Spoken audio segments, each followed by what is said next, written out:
दफ्तर में पूड़ियां बन रही थी। हिमांशु जरा तस्वीरें दिखाइए। जी बिल्कुल, देखिए 5 राज्यों के विधानसभा चुनाव के परिणाम आने के पहले भारतीय जनता पार्टी के मुख्यालय में बहुत जबरदस्त चहल पहल है। और देखिए सुबह के नाश्ते के लिए यहाँ पर देखिए पूरी तैयारी हो गई है। यहाँ पर आप देख सकते हैं कि कढ़ाई में गरम गरम जो पूड़ियाँ हैं वो यहाँ पर सेकी जा रही हैं। उसके अलावा यहाँ पर जो देखिए सामने की तरफ यदि आप देखेंगे तो सैंडविचेस वगैरह जो है, जो नाश्ता है उसकी तैयारी पूरे तरीके से हो गई है। यहाँ पर पोहा बनाया गया है और झाल मुड़ी की भी व्यवस्था भविष्य में की जा रही है कि झाल मुड़ी भी जो है वो यहाँ पर बनवाई जाएगी। रसगुल्ला जो है वो यहाँ पर बनवाया जाएगा। अभी बीजेपी में आप कह रहे हैं भविष्य में झाल मुड़ी बनाने की तैयारी की जा रही है, मतलब उधर से कुछ पॉजिटिव आएगा तब बनाएंगे झाल मुड़ी। देखिए दो राज्यों को लेकर तो देखिए सुशांत, 2 राज्यों को लेकर तो बीजेपी 100% कॉन्फिडेंट है कि आसाम में और पुडुचेरी में उनकी सरकार बन रही है। लेकिन कहीं ना कहीं एक बंगाल को लेकर एक मन में है कि नंबर्स क्या कुछ आते हैं। हालांकि कॉन्फिडेंस तो आगे से सामने से सबका दिखता है कि हम बंगाल में भी सरकार बना रहे हैं। बीजेपी भी यही कह रही है, टीएमसी भी यही कह रही है, लेकिन तैयारी पूरी है क्योंकि बीजेपी कॉन्फिडेंट है कि आने वाले समय में इन फ्यूचर जैसे ही 2-3-4 घंटे के बाद में नंबर्स जैसे जैसे फेवर में आते चले जाएंगे तो यहाँ पर झालमुड़ी बनाने की व्यवस्था की गई है। और रसगुल्ला जो है, जो बंगाल का रसगुल्ला है, उसकी भी पूरे तरीके से यहाँ पर व्यवस्था कर दी गई है। तो तैयारी शुरू हो गई है। यहाँ अभी सुबह के लिए नाश्ते की तैयारी ठीक है, अब ज्यादा मत दिखाइए, हम लोग स्टूडियो में भूख लग रही है। जैसे जैसे दिन बीतता जाएगा लड्डू रसगुल्ला तुषार गुप्ता के पास चलते हैं। तुषार भाई आप बताइए, आपके हिसाब से आपको क्या लग रहा है? पूड़ी उड़ी तो छन गया, अलग बात है, लेकिन आपके हिसाब से बंगाल में बीजेपी के लिए झालमुड़ी खाने की नौबत आएगी, नहीं आएगी, क्या लग रहा है आपको?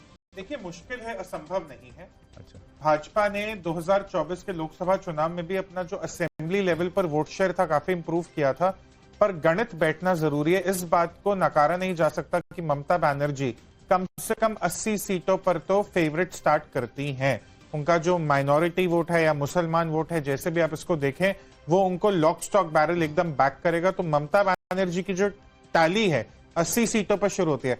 भाजपा के लिए जरूरी है कि बाकी बची 200 सीटों पर क्या उनका स्ट्राइक रेट 75% का हो सकता है। अब गणित मुश्किल है, पर भाजपा ये महाराष्ट्र और बिहार में कर चुकी है।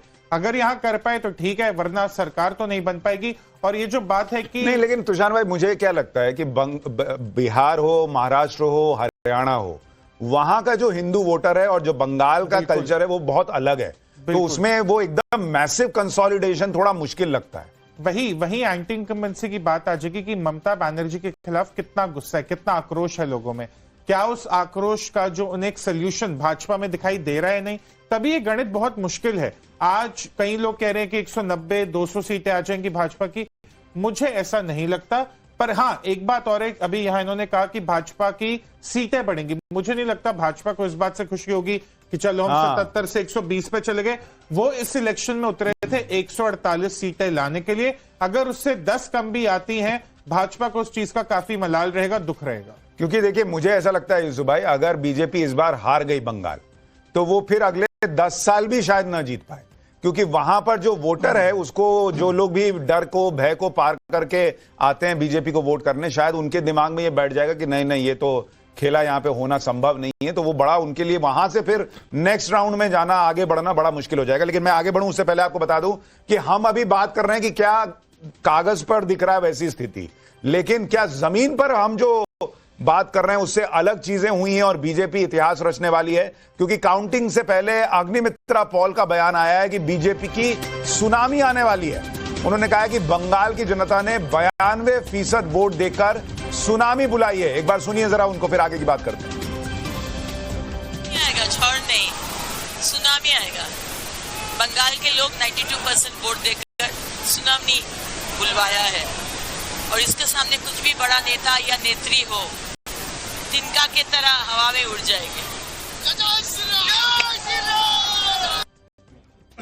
बीजेपी अभी भी इस उम्मीद के साथ है कि बंगाल में वो सरकार बनाने जा रही है, वहां सुनामी आने वाली है बीजेपी की। लेकिन इस बीच काउंटिंग के पहले आरोप प्रत्यारोप का दौर चल रहा है और ममता बनर्जी के आरोपों पर इलेक्शन कमीशन ने जवाब दिया है। ममता बनर्जी ने स्ट्रांग रूम के सीसीटीवी बंद करने के आरोप लगाए थे। बिजली कट करना इलेक्शन कमीशन के हाथ में नहीं है, ये चुनाव आयोग कह रहा है। बिजली विभाग के पास अधिकार है, ये चुनाव आयोग जवाब दे रहा है। एक बार सुनिए चुनाव आयोग का जवाब। नहीं, सभी जगह हमारी सेम अरेंजमेंट्स हैं। कोई सेंसिटिव काउंटिंग चाहे नॉन सेंसिटिव काउंटिंग सेंटर नहीं है। सब डिविजनल हेडक्वार्टर्स में, डिस्ट्रिक्ट हेडक्वार्टर्स में है। 3 टायर सिक्योरिटी है हमारी। आपका जो इनरमोस्ट सिक्योरिटी CAPF है, उसके बाद आपका आर्म पुलिस है, स्टेट आर्म पुलिस, उसके बाद स्टेट पुलिस है। सब तरीके के अरेंजमेंट्स हैं हमारे यहाँ, कोई दिक्कत नहीं है। नहीं, बिजली कट कौन करता है? बिजली कट तो ECI के हाथ में नहीं है, CO के हाथ में नहीं है। बिजली तो बिजली डिपार्टमेंट का है। हमने तो सब तरफ से रिक्वेस्ट कर रखा है कि बिजली डिपार्टमेंट अनइंटरप्टेड पावर दे। सबसे बात किया है हमने। उसके अलावा वहाँ पे जनरेटर्स भी हैं, कोई दिक्कत नहीं होगी। देखिए, एक चीज तो मुझे कभी समझ में नहीं आई। कभी कहा जाता है EVM हैक हो जाता है। जब हैक ही हो जाता है तो फिर SIR की जरूरत क्या थी? फिर कहा गया कि नहीं, नाम काट के बीजेपी चुनाव जीतती है। फिर कहा गया नाम जोड़ के चुनाव जीतती है।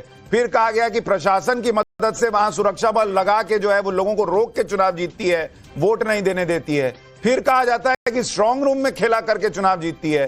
फिर कहा जाता है कि काउंटिंग के दौरान जो है वो खेला करके चुनाव जीतती है।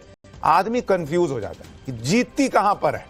एक बार मन बनाइए कि घपला हो कहां पे रहा है, लेकिन वो लेयर बाय लेयर जो है वो बदलता रहता है। लेकिन अभी आपको तस्वीरें दिखा रहा हूं कि स्ट्रांग रूम के ताले खुलने शुरू हो गए हैं। मात्र अब देखिए करीब 25-24 मिनट बचे हैं जब पहला रुझान आना शुरू हो जाएगा।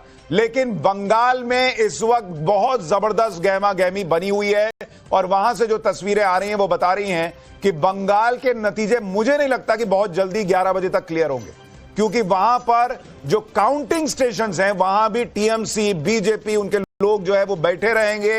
ये कैसे हो गया, वो कैसे हो गया, जरा ये ठीक से दिखाइए, वो दिखाइए, वो सब मामला भी चलेगा। तो बंगाल के लिए थोड़ा मुझे लगता है कि एक एक स्टेप से बढ़ना पड़ेगा।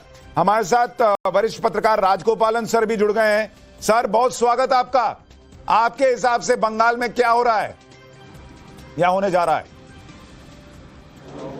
2026 बंगाल का ये नया चुनाव हो गया है, क्योंकि जय श्री राम बोलने में ममता बनर्जी डरती थी। आजकल वो ममता बनर्जी जय श्री राम बोल रही है, जय महाकाली बोल रही है।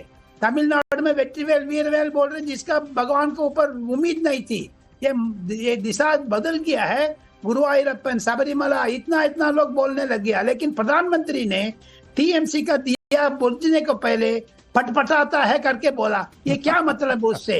क्योंकि प्रधानमंत्री को पता है, अमित शाह को पता है, BJP आ रही है लेकिन कांग्रेस हार रही है, तृणमूल कांग्रेस हार रही है। आप कॉन्फिडेंट हैं कि बंगाल में BJP जीत रही है? लगता तो है ना, आपका लगता तो है का मतलब मामला डाइसी है। आप फुल कॉन्फिडेंस में रहते हैं सर। पहली बार आपने बोला है लगता है। सुनिए सुशांत बाबू, एक बात है, ममता बनर्जी के सामने वो तो जैसे मेर्कुरियल वुमन है, फटाफट करती है कुछ ना कुछ। उनको भी पता नहीं है क्या करना है।